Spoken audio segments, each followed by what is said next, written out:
Assalamualaikum warahmatullahi wabarakatuh. Waalaikumsalam warahmatullahi wabarakatuh. Alhamdulillah wassalatu wassalamu ala sayyidina Rasulillah sayyidina wa maulana Muhammad ibn Abdullah wa ala alihi wa sahbihi wa mawalah. La haula wa la quwwata illa billah, amma ba'du. Bapak-bapak, ibu-ibu, saudara-saudara kaum muslimin rahimakumullah. Pada pertemuan yang lalu sudah saya jelaskan bahwa hidup selalu berakhir dengan kematian. Apabila datang kematian menimpa seseorang, datanglah kiamat baginya. Itu yang disebut dengan kiamat kecil. Hakikatnya mati adalah perpindahan dari kehidupan di dunia ini menuju kehidupan di alam barzakh. Menunggu kita di alam barzakh sampai datangnya saat kiamat. Entah 10 tahun, entah 100 tahun, entah 1000 tahun, hanya Allah saja yang maha tahu. Adapun orang-orang beriman yang melakukan amal kebajikan dalam kehidupan di dunia ini, masa penantian yang lama di alam barzakh buat mereka sebentar saja. Tetapi bagi orang-orang kafir yang ingkar, yang tidak beriman kepada Allah, yang hidup di dunia cuma menumpuk-numpuk dosa, tentu penantian di alam barzakh akan merupakan waktu yang sangat lama. Bukankah dalam kehidupan kita waktu itu memang relatif? Contoh misalnya, bagi pemuda-pemudi yang sedang duduk asyik memadu cinta,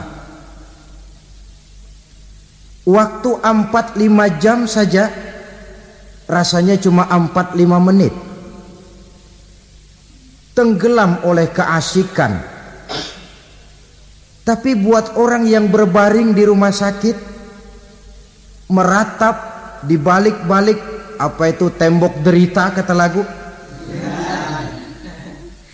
di balik dinding-dinding penjara, sehari bagai seminggu, seminggu rasa sebulan, sebulan boleh jadi rasa setahun. Penantian yang sangat lama. Kapan kiamat itu akan datang? Ini rahasia Allah. Jangankan kita yang orang awam, baginda Nabi sendiri tidak diberitahu oleh Allah kapan kiamat itu akan terjadi. Tetapi sungguh pun demikian, banyak hadis-hadis yang menjelaskan ciri atau tanda-tanda datangnya kiamat. Nah, kalau sudah bicara soal tanda kiamat itu ada 2. Pertama yang disebut alamatus sughra, tanda-tanda kecil. Ini waktunya masih ada tenggang. Ada yang dinamakan alamatul kubra, tanda-tanda besar. Artinya kiamat sudah diambang pintu. Apa tanda-tanda kecil dari datangnya hari kiamat itu? Misalnya kata Nabi, apabila ilmu sudah diangkat oleh Allah, artinya apabila ulama sudah banyak wafat, minat orang belajar agama berkurang, lalu kebodohan nampak merajalela di mana-mana, zina dikerjakan secara terbuka, minuman-minuman keras jadi kebanggaan, itu termasuk di antara tanda-tanda kecil terjadinya hari kiamat. Apalagi misalnya iza waladatil ammatu rabbataha, apabila budak sudah melahirkan tuan. Apa maksudnya? Ada yang mentafsirkan apabila anak sudah bisa membudaki orang tuanya. Orang tua yang melahirkan dia, yang membesarkan dia, demi setelah si anak besar jadi orang berpangkat, bertitel, berharta, berkedudukan, jadilah orang tua itu budaknya. Sehingga sering dibilang kalau orang tua kaya, anak jadi raja. Tapi kalau anak yang kaya, orang tua sering jadi budak. Apalagi munculnya fitnah yang bergelombang, timbul perang antara dua bangsa yang besar, waktu berjalan terasa sangat pendek sekali. Itu merupakan tanda di antara tanda-tanda kiamat. Termasuk di dalamnya sulit membedakan mana laki, mana perempuan. Kan kalau tanda-tanda kayak begini sekarang sudah banyak kita lihat kan. Ulama banyak wafat, penggantinya sulit. Zina dikerjakan berterang-terangan, minuman keras jadi kebanggaan, banyak anak membudaki orang tuanya, sulit membedakan mana laki mana perempuan. Kadang-kadang dari belakang kita lihat perempuan bener, begitu kita colek nengok jenggotan.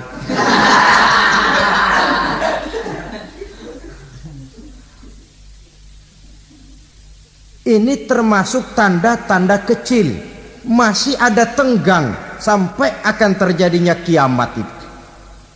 Nah, yang dimaksud dengan tanda-tanda besar, ini tanda besar artinya kiamat sudah di ambang pintu. Pertama, matahari terbit dari sebelah barat. Apabila matahari sudah terbit dari arah sebelah barat, tertutuplah sudah pintu taubat. Bersabda Nabi kita, la taqumus sa'atu hatta tatlu'a syamsu min maghribiha.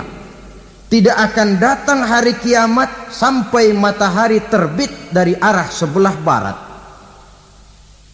Fa iza tala'at, manakala matahari telah terbit dari arah sebelah barat, wara'ahan nasu, manusia banyak menyaksikan itu, amanu ajma'un, mereka pun lalu beriman. Yang tadinya kafir, yang tadinya ingkar, yang tadinya membangkang, setelah melihat matahari terbit dari sebelah barat, buru-buru beriman, berlomba-lomba mengucap dua kalimat syahadat. Tapi apa yang terjadi? Kata Nabi, wadzalika hina la yanfa'u nafsan imanuha lam takun amanat min qabl. Hari itu adalah hari yang iman sudah tidak berguna lagi bagi seseorang apabila sebelumnya memang dia tidak pernah beriman. Au kasabat fi imaniha khaira, atau beriman tetapi tidak pernah melakukan kebajikan di dalam keimanannya itu. Hari yang sudah kasib, hari yang sudah terlambat, beriman tidak akan ada gunanya lagi. Ini pelajaran buat kita. Sebelum sang surya terbit dari sebelah barat, sebelum nafas sampai di tenggorokan, artinya pintu taubat masih terbuka. Kalau dua hal itu sudah terwujud, nafas sudah sampai di kerongkongan atau matahari sudah terbit dari arah sebelah barat, tertutuplah sudah pintu taubat. Tak ada lagi gunanya pangkat, jabatan, harta, bahkan beriman pun dalam suasana macam itu. Too late, kata orang Kulon. Sudah terlambat. Matahari terbit dari arah sebelah barat. Itu tanda besar, artinya kiamat sudah di ambang pintu. Lalu apalagi tanda besar? Munculnya Dajjal. Dajjal artinya pendusta-pendusta yang menyesatkan manusia. Ada dua macam Dajjal, saudara. Ada Dajjal kecil, ini Dajjal kelas teri. Kalau ini sejak zaman Rasulullah sudah ada itu. Tiap zaman ada. Di zaman Rasulullah misalnya ada yang bernama Aswad al-Unsi dari Yaman, ada yang namanya Musailamah al-Kazzab dari Yamamah, ada yang namanya Ibnu Sayyad dari Madinah. Ini dajjal-dajjal di zaman Rasul. Musailamatul Kazzab memproklamirkan diri jadi nabi, dia di zaman Rasul masih hidup. Ini dajjal zaman Nabi. Di zaman sahabat muncul dajjal-dajjal. Di zaman kita sekarang ini dajjal-dajjal pun gentayangan. Dajjal-dajjal kelas teri. Kerjanya mendustakan manusia, menyesatkan manusia, memalingkan manusia dari jalan yang benar dan diridhoi oleh Allah Subhanahu wa taala. Adapun yang merupakan tanda besar dari datangnya kiamat, dajjal-dajjal kelas kakap, pembohong-pembohong besar yang menyesatkan masyarakat manusia berpaling dari jalan Allah mengikuti jalan mereka. Apa sih ciri dajjal itu? Kata Nabi dalam hadis Bukhari Muslim, innad dajjala, sesungguhnya yang namanya dajjal itu yakhruju, satu saat akan muncul mendekati hari kiamat. Wa inna ma'ahu ma'an, si dajjal ini membawa air, wa naran, dan juga membawa api. Dua simbol.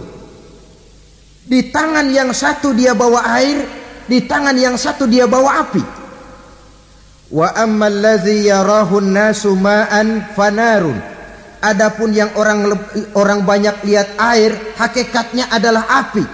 Yang dilihat api, hakikatnya adalah air. Oleh sebab itu, kalau api yang ditawarkan, ambillah air. Kalau air yang ditawarkan, pilihlah api. Maksudnya apa ini? Ini bahasa simbol, saudara-saudara. Dajjal bicaranya seolah-olah untuk kepentingan manusia, menawarkan surga. Surga yang dia tawarkan hakikatnya neraka. Hai manusia, kalau kau mau bahagia, jangan dekat-dekat dengan agama. Solat itu tidak efektif dan efisien, tidak produktif dari segi ekonomi itu. Menghadiri majelis taklim cuma buang-buang waktu. Tahajud, tasbih, tahlil, baca Quran, apa itu? Pekerjaan mubazir saja. Hidup ini cuma sekali, masa yang cuma sekali, manfaatkan dengan sebaik-baiknya. Mumpung, dibawanya sifat mumpung tetapi dalam pengertian yang sangat negatif. Bicaranya seolah-olah untuk kepentingan manusia, tetapi sebenarnya menjerumuskan manusia. Menawarkan air tapi sebenarnya api, menawarkan api tapi hakikatnya air. Buat apa kamu sholat? Buat apa kamu bayar zakat? Buat apa kamu puasa?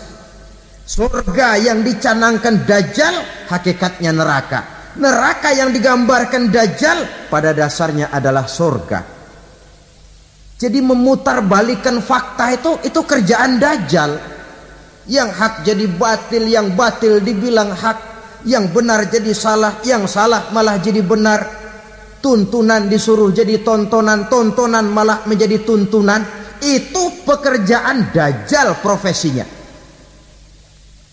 Zamannya Nabi Adam, dajjalnya kan iblis. Betul? Betul. Apa sih rayuan iblis itu? Allah setelah menciptakan Nabi Adam kan bilang, Adam, kau dan istrimu Hawa tinggal di surga ini. Seluruh fasilitas yang ada di surga persilahkan kau nikmati. Satu yang tidak boleh, jangan coba-coba dekati pohon khuldi. Dekat saja jangan, apalagi sampai memetiknya. Datang dajjal yang namanya iblis ini. Adam, kamu tahu nggak kenapa tidak boleh makan buah khuldi? Ya nggak tahu, pokoknya saya dilarang. Bodoh kamu Dam. Khuldun artinya kekal. Kalau kamu makan itu buah, kau akan kekal di surga buat selamanya. Allah tidak kepengen maka dilarang kamu makan buah khuldi. Kalau kau ingin kekal di surga Adam, makan saja. Saya bicara begini ini untuk kepentingan kamu Adam. Ini kan ciri-ciri Dajjal. Bicaranya sih seolah-olah untuk kepentingan Nabi Adam, hakikat sebenarnya menjerumuskan Nabi Adam supaya ingkar dan melanggar larangan dari Allah Subhanahu wa ta'ala. Jadi setelah muncul Dajjal, timbul kekacauan-kekacauan di masyarakat. Banyak yang terpengaruh, terpedaya dan terpesona. Termasuk mereka yang memproklamirkan diri jadi nabi, mereka yang memproklamirkan diri jadi rasul di zaman sesudah Rasulullah wafat. Itu adalah Dajjal. Maka saya ingatkan, kalau di zaman kita sekarang ini ada orang ngaku jadi nabi, ada orang ngaku jadi rasul, biar bahasa Arabnya kental, Quran hafal, hadis ribuan hadis hafal, biar pakai serban sampai menyengser ke tanah, bahasa Arabnya fasih, tapi dia mengaku jadi nabi, jadi rasul, kita umat Islam wajib tidak percaya. Wajib untuk tidak percaya. Itulah dajjal zaman kita sekarang ini. Tidak mustahil mereka datang mempengaruhi orang-orang awam supaya berpaling dari Rasulullah, mengikuti mereka. Nah, di akhir zaman nanti, mendekati hari kiamat, Dajjal ini muncul. Dajjal kelas kakap, menyesatkan masyarakat manusia untuk berpaling dari Islam, mengikuti seruan mereka. Apalagi di antara datangnya kiamat itu, tanda yang besar itu, turunnya Nabiullah Isa al-Masih, putra Maryam. Menurut berbagai hadis yang sahih, Nabi Isa al-Masih nanti akan turun lagi, tidak membawa risalah yang baru, tapi meluruskan risalah Islam ini yang telah banyak ditinggalkan oleh masyarakat. Bahkan ada hadis menjelaskan beliau akan membunuh Nabi, mematahkan kayu-kayu salib, lalu melaksanakan haji dan umrah mengikuti syariat Nabi Muhammad, bukan membawa agama baru.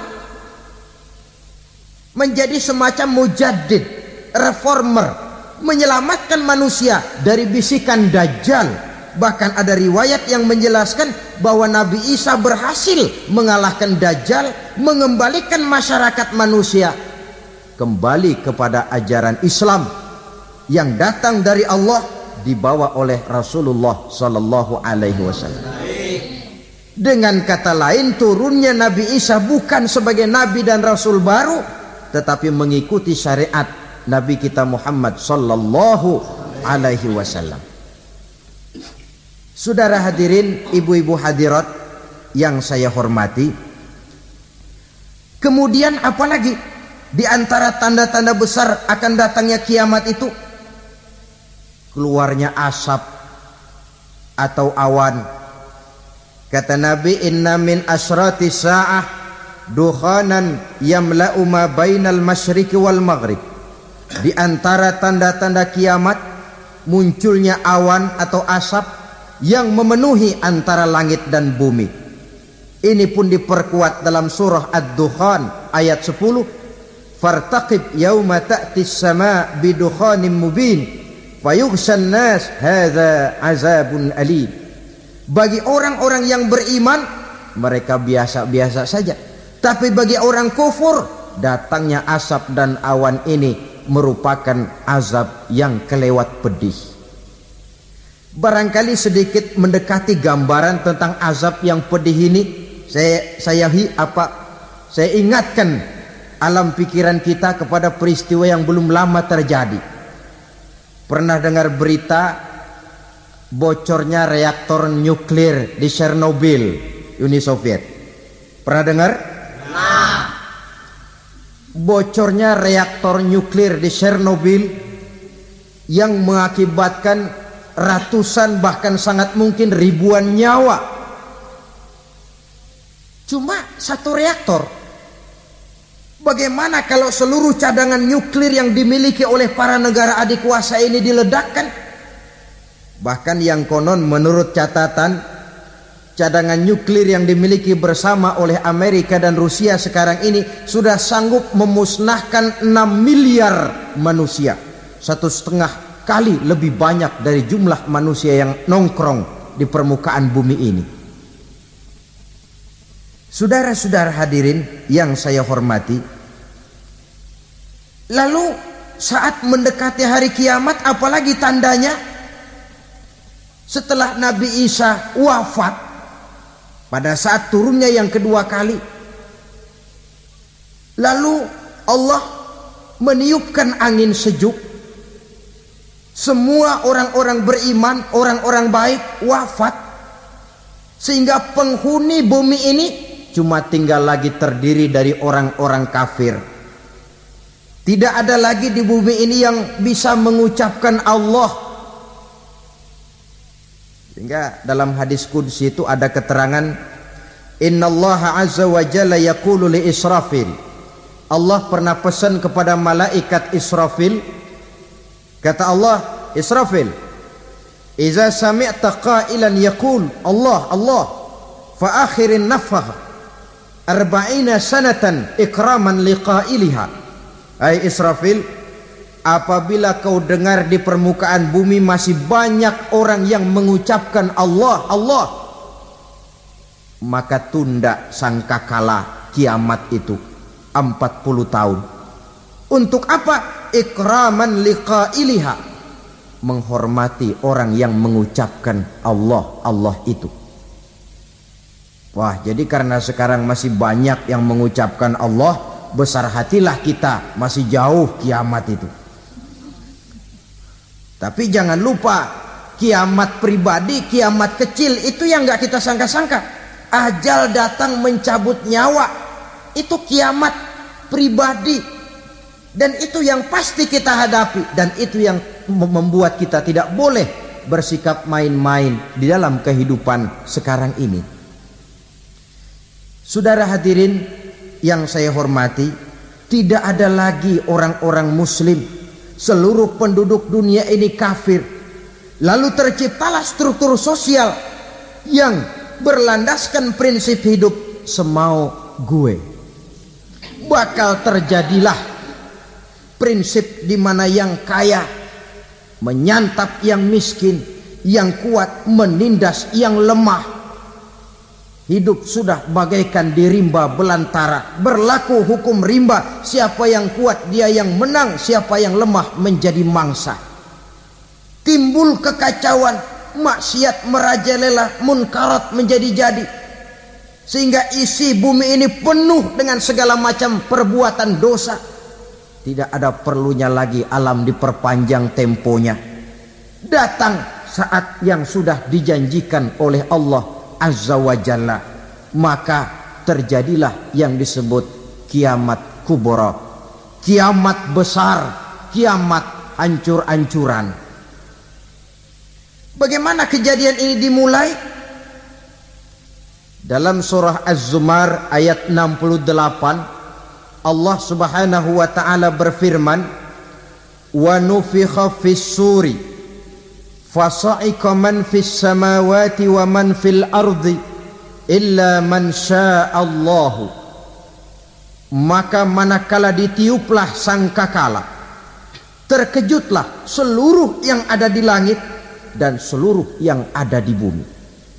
Bila saat kiamat datang, Allah perintah malaikat Israfil, Israfil, tiup sangkakalamu. Ditiuplah sangkakala oleh malaikat Israfil. Yang akibat daripada tiupan itu, seluruh yang ada di langit, seluruh yang ada di permukaan bumi terkejut. Yang ada di langit siapa? Malaikat kan. Bayangin aja kalau malaikat kaget, apalagi kita.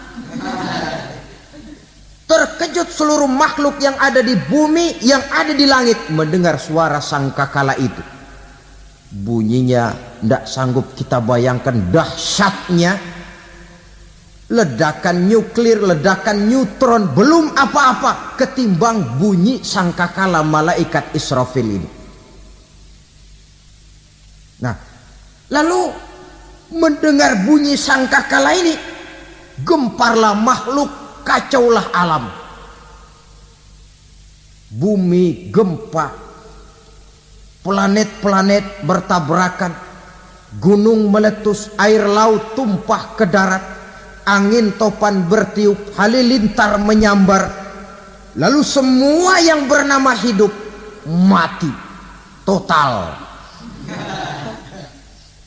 Mati bareng tanpa persiapan.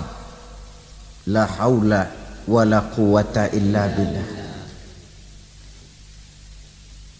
Saya kadang-kadang dalam tafakur bermohon, ya Allah, mudah-mudahan saya enggak nemuin kiamat beneran. Ngeri.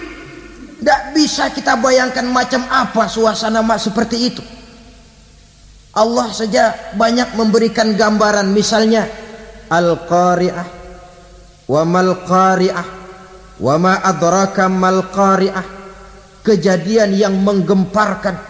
Tahukah kamu apa kejadian yang menggemparkan itu? Yauma yakunun nasu kal farasil mabsus wa takunul jibalu kal ihnil manfus. Pada saat itu manusia berterbangan bagai kupu-kupu, gunung berterbangan seperti kapas ditiup angin. Gunung saja macam kapas, konon lagi manusia. Kematian total, mulai semut sampai gajah mati, jin mati, iblis mati, malaikat mati. Malaikat saja mati. Saudara hadirin yang saya hormati, kematian total yang tanpa persiapan. Orang bilang, Pak, kalau mati bareng begitu yang repot malaikat maut dong ya. Cabut sana, cabut sini. Itu kalau menurut logika kita, mestinya begitu menurut logika. Tapi logika juga yang bilang nggak perlu serepot itu. Sebab untuk mematikan listrik di wilayah DKI, di wilayah Jakarta, nggak perlu tiap rumah didatengin matiin ya lama. Cukup dari kantor pusatnya saja PLN, tekan satu tombol, gelaplah seluruh Jakarta. Saudara hadirin yang saya hormati, kematian total. Lalu setelah kematian total, planet-planet juga mati, dalam arti tidak bergerak dan beredar. Angin mati, dalam arti tidak bertiup. Air mati, dalam arti tidak ada riak gelombang. Pokoknya semua mati. Kullu nafsin za'iqatul maut, semua yang bernafas mati. Dalam ayat lain, kullu man 'alaiha fan, semua yang ada di permukaan bumi fana. Yang kekal cuma Allah Subhanahu wa ta'ala. Yang paling belakang mati malaikat maut dan malaikat Israfil. Tapi mati juga sesuai dengan janji Allah.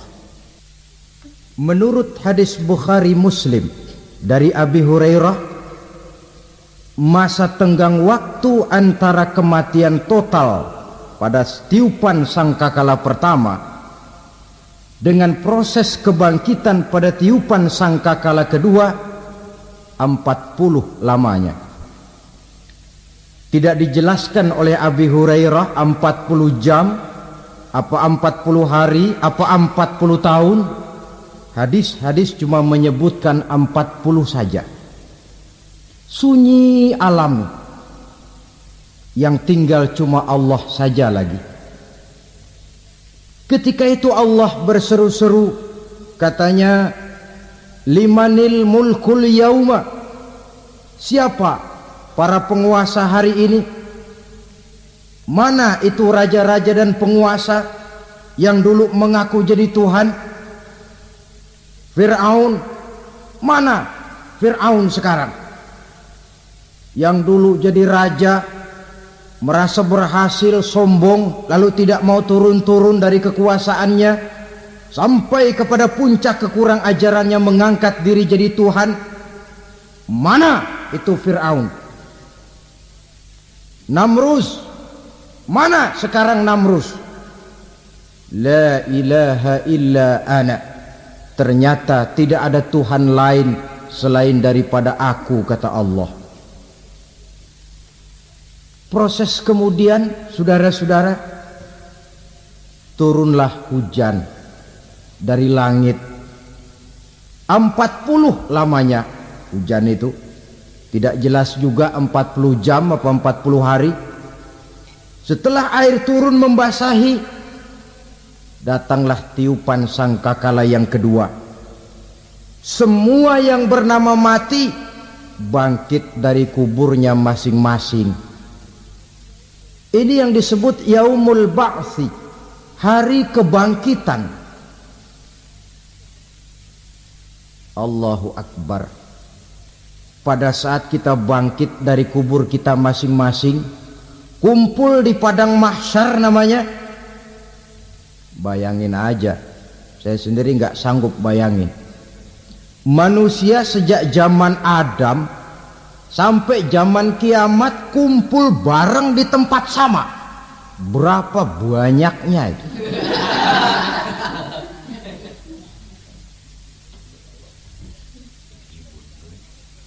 Dan yang luar biasa menurut satu riwayat, pada saat bangkit itu, Masya Allah, roman muka kita berubah, disesuaikan dengan amalan kita waktu di dunia ini. Barang siapa yang waktu di dunia amalannya itu amalan tikus, di akhirat nanti dia bangkit dari kubur, mukanya seperti muka tikus. Gagah betul badannya, tapi mukanya seperti tikus. Kenapa? Amalannya waktu di dunia seperti amalan tikus. Apa amalan tikus itu? Suka ngegeragoti barang yang sudah disimpan rapi-rapi. Orang sudah simpan uang rapi-rapi, simpan perhiasan rapi-rapi, digeragoti oleh tikus. Maling-maling, pencoleng-pencoleng, koruptor-koruptor, itu nanti di akhirat nanti kita lihat mukanya seperti muka tikus. Oh, ini waktu di dunia suka nyolong, mukanya seperti muka tikus. Barang siapa yang waktu di dunia ini amalannya itu amalan macan, dia akan bangkit nanti mukanya seperti muka macan. Apa amalan macan? Macan itu amalannya menang-menangan. Orang yang mau menang saja nggak mau mengalah. Coba lihat di hutan. Kenal hutan nggak? Nah. Di hutan, raja hutan di mana-mana pasti macan. Betul kan? Betul. Padahal hutan belum pernah bikin pemilihan umum. Tapi macan tidak peduli ada pemilihan umum apa tidak, pokok saya raja. Sebab apa? Macan jadi raja itu bukan karena benar, tapi karena kuat jadi raja. Setelah dia jadi raja, rakyat hutan yang mesti dilindungi malah dimakan oleh raja macan. Kambing rakyat hutan dimakan oleh macan. Ayam rakyat hutan dimakan oleh macan. Itu nanti kita lihat di akhirat itu mukanya seperti muka macan, gagah betul. Lalu barang siapa yang di dunia ini amalannya itu seperti amalan anjing, nanti dia punya muka seperti muka anjing. Apa amalan anjing? Pertama, anjing itu kalau disuruh jaga rumah, dia tidak bisa membedakan mana maling mana tamu. Biar yang datang maling kalau bawa tulang, anjing kalem. Yang kedua, anjing itu akan setia kepada siapa saja yang memberinya roti. Siapa yang memberinya roti, itulah majikannya. Apa kata majikannya pasti dia laksanakan. Soal benar atau salah dia tidak peduli. Setelah anjing dapat roti, dia tidak punya pilihan lain kecuali bilang, abdi mah kumaha juragan wae ayeuna mah.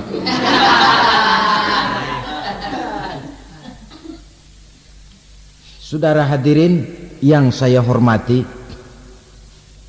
berkumpul di padang mahsyar, tiap orang sibuk dengan persoalannya masing-masing.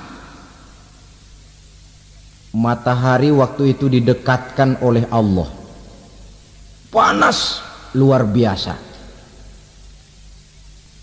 Ada yang saking panasnya itu mencucurkan peluh keringat sampai sebatas mata kakinya. Ada yang keringatnya sampai sedengkulnya, ada yang keringatnya sampai sepusatnya, ada yang keringatnya mengalir sampai sebahunya, ada yang kelelap oleh keringatnya sendiri, sementara orang di sampingnya enggak apa-apa.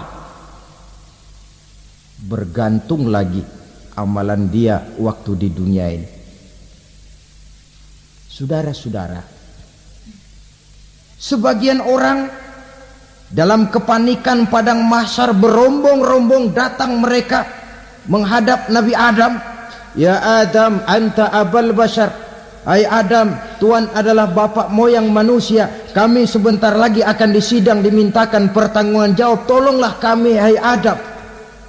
Kata Nabi Adam, jangankan nolongin sampean, saya sendiri tanggung jawab di hadapan Allah. Ketika dulu tidak boleh makan khuldi, saya serobot. Sudahlah, urus diri masing-masing saja, nafsi. Begitu kata Nabi Nuh, begitu kata Nabi Ibrahim. Tiap orang bertanggung jawab sendiri-sendiri. Ketika itulah saudara-saudara, nikmatnya menjadi umat Nabi besar Muhammad sallallahu alaihi wasallam. Sebab apa? Walaupun menurut abjad kita ini umat paling belakang, kan paling belakang kita ini toh, karena Nabi Muhammad adalah nabi akhir, tapi akan dihisap lebih dulu, lewat di atas sirat lebih dulu, masuk surga lebih dahulu ketimbang umat-umat belakangan. Ketika Rasul mendekati ajal, beliau tanyakan itu kepada malaikat Jibril. Malaikat Jibril berkata, Muhammad jangan khawatir, Allah sudah berjanji, inni haramtul jannata ala sairil anbiya hatta tadkhulaha anta, wa haramtuha ala sairil umami hatta tadkhulaha ummatuka. Surga aku haramkan buat seluruh nabi kecuali kalau engkau Muhammad sudah masuk ke dalamnya, dan surga aku haramkan buat seluruh umat kecuali kalau umatmu Muhammad sudah masuk ke dalamnya. Logikanya, walaupun menurut abjad kita umat paling belakang, bakal dihisap paling dulu, lewat di atas sirat paling dulu, masuk surga paling dulu, kalau mampir ke neraka juga paling dulu. Ya resiko. Jangan mau enaknya aja paling dulu. Saudara hadirin yang saya hormati, setelah masa kebangkitan itu jangan dikira begitu bangkit langsung diperiksa. Masih menunggu menanti ribuan tahun perhitungan padang mahsyar untuk sampai kepada proses yang disebut yaumul hisab, hari perhitungan. Seorang demi seorang bakal dipanggil. Bayangkan saja, kita se-RT saja di absen, kadang-kadang perlu waktu lama. Ini manusia sejak zaman Nabi Adam sampai datang hari kiamat, satu demi satu disidang di hadapan Qadhi Rabbul Jalil. Status sosial copot sudah waktu itu. Yang pernah jadi hartawan di situ tidak lagi kelihatan kehartawanannya. Yang pernah jadi jenderal tidak lagi dipanggil jenderalnya. Yang ustadz tidak lagi dipanggil al-mukarramnya. Seluruh status sosial selesai. Dipanggillah kita seorang demi seorang menghadap Qadhi Rabbul Jalil. Bagaimana proses penghisaban itu?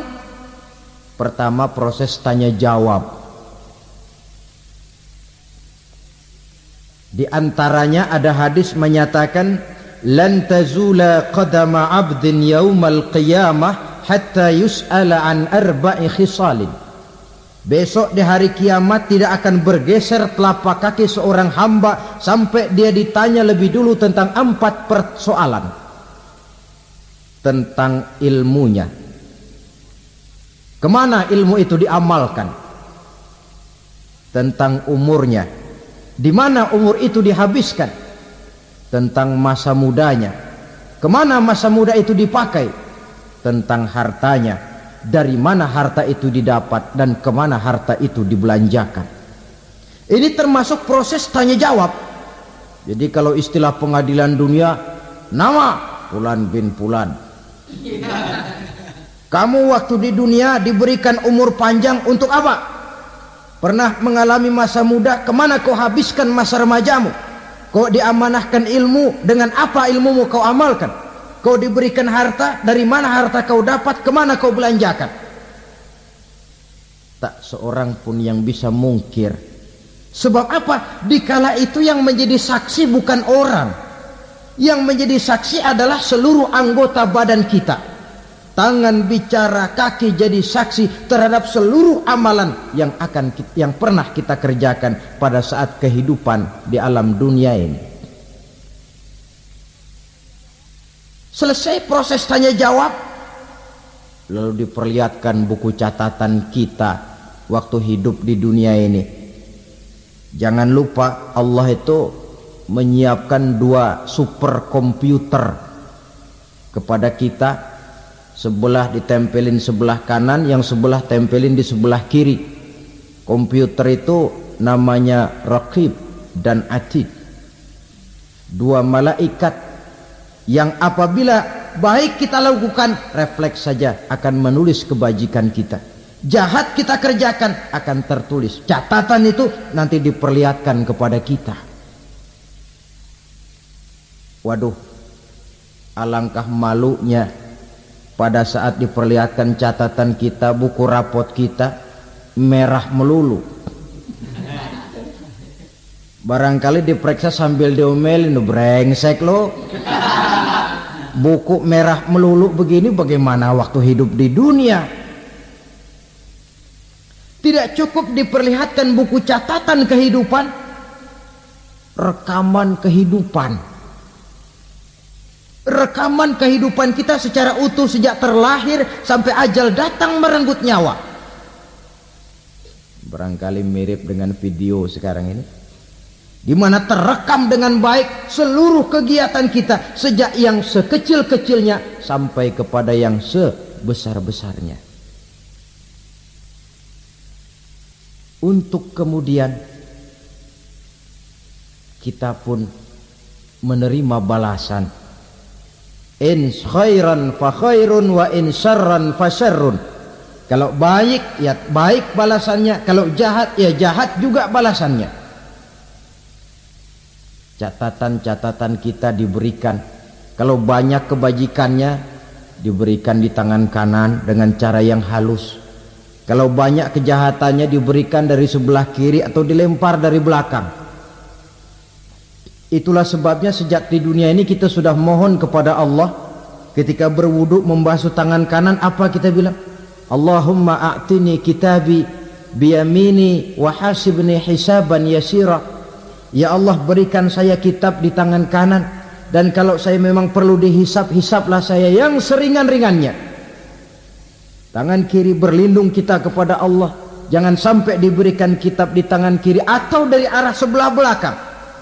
Wa a'udzubika an tu'tiya kitabi bishimali aw min wara'i zuhri, dari arah sebelah belakang. Na'udzubillah min dzalik. Setelah selesai lewat proses penghisaban, lewat mizan, timbangan, maka yang sudah selesai dihisab itu bergeraklah menuju sirat, jembatan yang terbentang menuju surga melalui neraka. Saudara-saudara, panjangnya perjalanan sirat itu memakan waktu ratusan tahun. Tetapi orang yang lewat di atas sirat pun macam-macam bergantung amalannya ketika di dunia ini. Ada yang lewat di atas sirat itu kal barkil khatib, seperti kilat yang menyambar, lep, sudah sampai dia di surga. Cepat bukan main. Ada yang lewat di atas sirat itu seperti orang lari-lari. Ada yang lewat di atas sirat itu seperti orang jalan biasa. Ada yang sambil merangkak, ada yang sambil ngesor, ada yang sambil gelayutan. Ada yang selamat sampai ke ujung ke surga, ada yang tergelincir jatuh masuk ke dalam neraka, bergantung amalannya dalam kehidupan di dunia sekarang ini. Tiap kita akan melewati yang namanya sirat ini. Saudara-saudara kaum muslimin yang saya hormati, dengan demikian mereka yang selamat melalui sirat sampai ke terminal akhir surga, mereka yang ketika dihisab ternyata banyak kejahatannya daripada kebaikannya, mereka singgah di dalam neraka. Nah, adapun orang-orang yang beriman menurut ayat Quran dan hadis Nabi itu nanti ada bermacam-macam.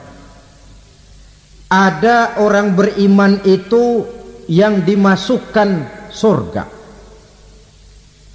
Ada orang beriman itu yang dimasukkan ke dalam surga. Ada orang beriman itu yang disebut penduduk surga.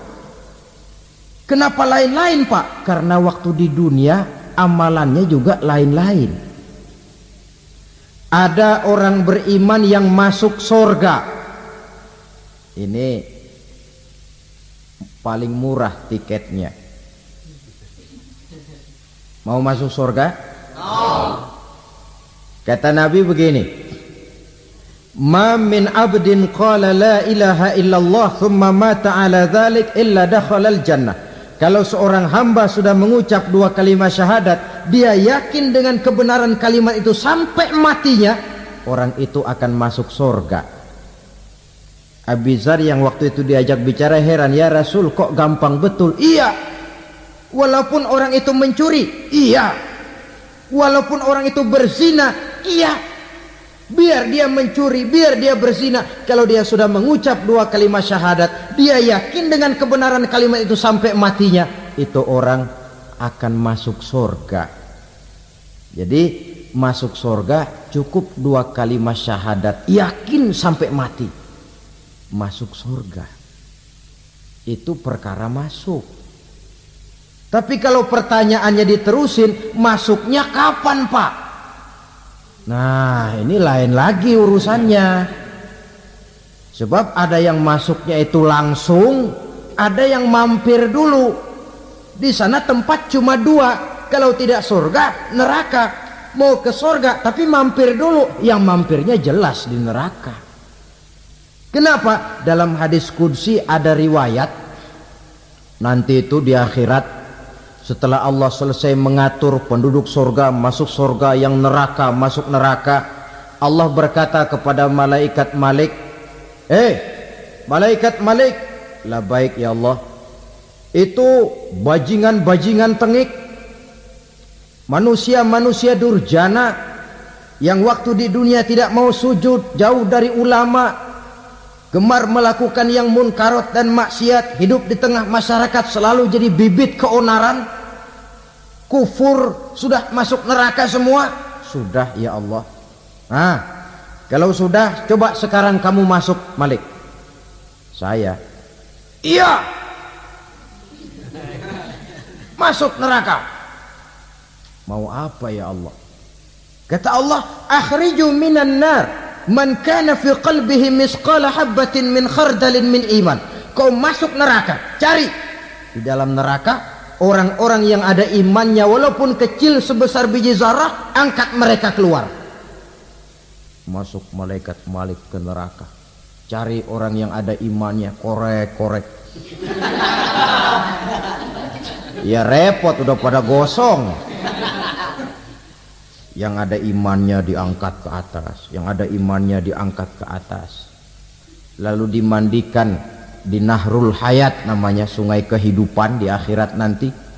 Cakep lagi rupanya, bersih lagi wajahnya, apel di hadapan Allah. Kata Allah, bagaimana mas? Kapok enggak sampean? Kapok ya Allah. Nah, kalau kapok, idhab fadkhulil jannah, pergi masuk surga sana. Berangkat mereka ke surga, ketemu sama teman-temannya yang udah sampai lebih dulu, yang nggak pakai mampir lagi. Terjadi dialog. Kata teman-temannya yang udah pada nyampe duluan, mas, iya, emang baru sampai? Saya baru sampai. Memang mampir di mana dulu mas? Kita sudah lama sampai di surga. Saudara buka surah Al-Muddatsir ayat 34-35. Ma salakakum fis saqar? Kenapa kamu mampir di neraka Saqar? Qalu lam nakum minal musallin. Mereka menjawab, kami mampir di neraka Saqar mas, gara-gara dulunya kami waktu di dunia ndak pernah sholat. Ndak pernah sholat? Ndak pernah. Kan rumahnya dekat masjid, cuma dekat doang mas. Sholat mah enggak saya. Enggak pernah ngasih makan fakir miskin, enggak pernah hadir di majelis taklim, pendeknya enggak pernah melakukan kebajikan, maka saya pun mampir di neraka Saqar. Untung betul saya punya iman mas, sedikit. Waktu hidup di dunia dulu saya pernah mengucap 2 kalimat syahadat, sekali-kalinya waktu mau kawin. Masya Allah. Untung saja kawin, kalau nggak kawin polos.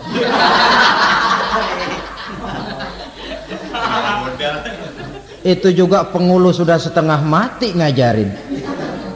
Asyhadu alla, asyaduaan, asyaduaan.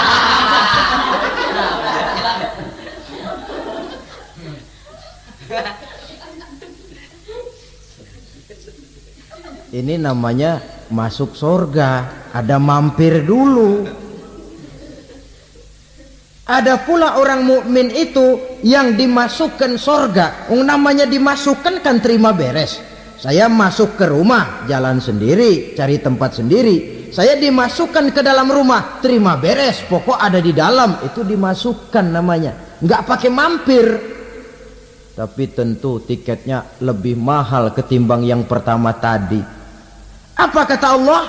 Innal ladzina amanu wa amilus salihat la ukaffiranna anhum sayyi'atihim wa la udkhilannahum jannah. Sesungguhnya orang-orang yang beriman kemudian beramal soleh, kami hapuskan segala dosa dan kesalahannya, kami masukkan mereka ke dalam surga. Lihat ayatnya, Allah yang memasukkan, kita yang dimasukkan. Tidak pakai transit, tidak usah mampir. Cuma tidak cukup syahadat, tidak cukup amanu, tapi diiringi dengan wa amilus salih. Iman, amal. Tidak cukup syahadat, lalu dibuktikan dia sholat, dia zakat, puasa, lalu dia melakukan berbagai macam kebajikan. Ini yang menyebabkan dia tidak pakai mampir di tempat yang bernama Saqar. Lalu ada pula orang mukmin itu yang disebut penduduk surga. Wah, ini sudah VIP ini. Ashabul jannah, penduduk surga. Siapa mereka? Kata Allah, innal ladzina amanu summa istaqamu fala khaufun alaihim wala hum yahzanun ulaika ashabul jannah hum fiha khalidun. Sesungguhnya orang-orang yang beriman lalu istiqamah, tetap dalam melaksanakan perintah Allah, tidak goyah, tidak labil tapi stabil, istiqamah, mereka tidak takut dan tidak bersedih hati. Merekalah penduduk surga. Iman, istiqamah. Tidak punya duit, sembayang. Banyak duit, sembayang. Miskin, sembayang. Kaya, tetap sembahyang, istiqomah. Kadang orang kalau susah rajin ke masjid, banyak duitnya ngelihat masjid melengos. Itu yang dibilang waktu miskin hamba Allah, setelah kaya jadi hamba harta.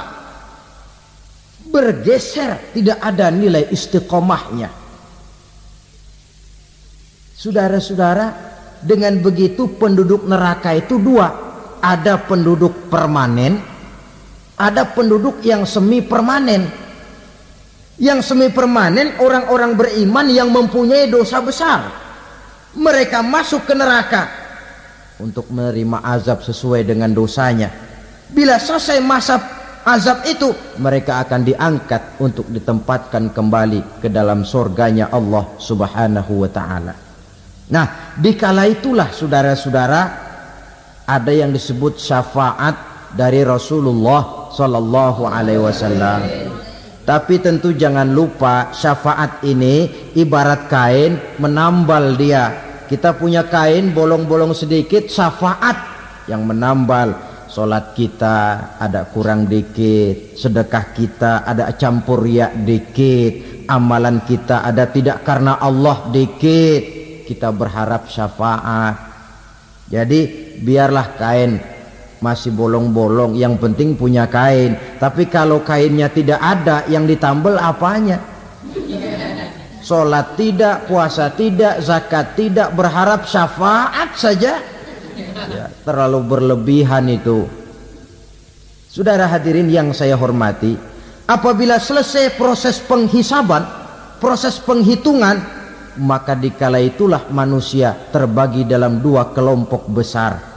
Fariqun fil jannah wa fariqun fis sa'ir.